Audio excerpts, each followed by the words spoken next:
23 तारिख में आसूची बड़ वर्षा। वर्तमान सूचना अनुसार 23 तारिख में आसूची बड़ वर्षा। उत्तर आभ्यंतर ओडिशा रे प्रबल वर्षिब।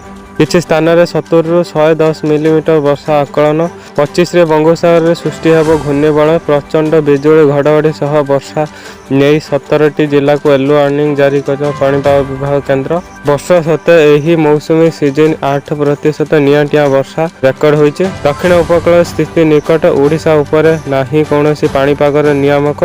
फल सारा राज्य में एवं केउठी घड़घड़ी बिजुली सह वर्षा हेउछि तो आउ केउठी जारी रही गरम गुळुगुळी। आसंता 2 दिन पर्यंत राज्य में एभली स्थिति जारी रहिबो। संभाव्य घूर्णिबलय प्रभाव में बदल वायुमंडल चलाचल प्रक्रिया प्रभाव में 23 तारिख में प्रबल वर्षा नहीं बालेश्वर, मयूरभंज, केन्दुझर और सुंदरगढ़ जिला को येलो वार्निंग जारी कर।